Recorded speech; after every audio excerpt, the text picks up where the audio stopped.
Hello, and welcome to the top 10 wrestlers who are hard to work with. I'm Tom, or Top 10 Wrestling. Let's hit 500 likes and get right onto the list. Number 10, Randy Orton.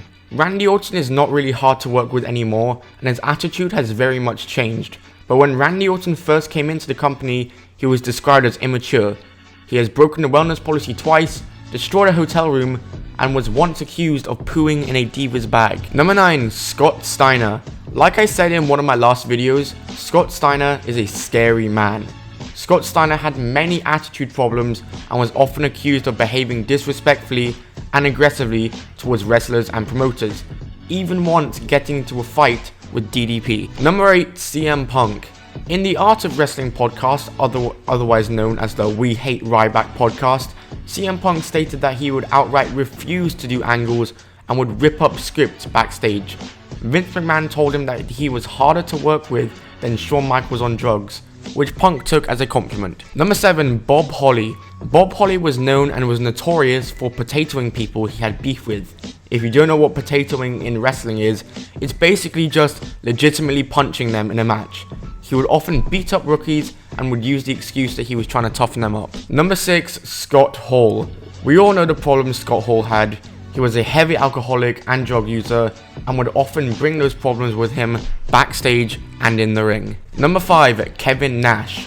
While in WCW, Kevin Nash would often refuse to lose matches, and later on in his WCW run, he joined the creative team. While in creative, Kevin Nash would constantly put himself over, giving himself many wins and caused many burials of many wrestlers. Number 4, Goldberg. Not only was Goldberg dangerous in the ring, but he was very hard to work with. While in a triple threat with Scott Steiner and Kevin Nash, Nash was set to win and Goldberg wasn't having it.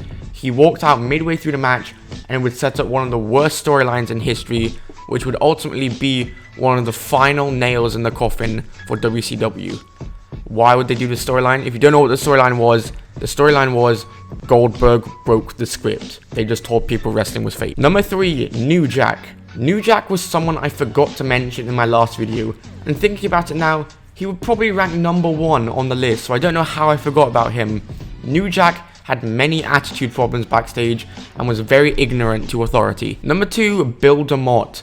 Now I know he wasn't hard to work with when he was a wrestler, but as a trainer, Bill DeMott was described as a bully to NXT talent and was accused of doing things like calling Bayley ugly, telling talent to kill themselves, using homophobic and racial slurs to describe his talent, and beating up Rusev over a shirt he was wearing. Many other things he was accused of, but those are just a few.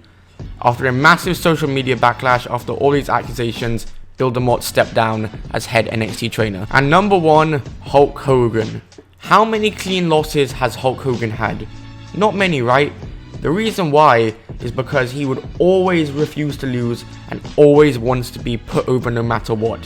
Hulk Hogan caused many burials and was one of the reasons that WCW died. Thanks for watching, guys. If you did enjoy, smack that like button, check out my other channels, follow me on Twitter, and of course, buy a t-shirt. I hope you all enjoy WrestleMania. Goodbye and keep on rolling.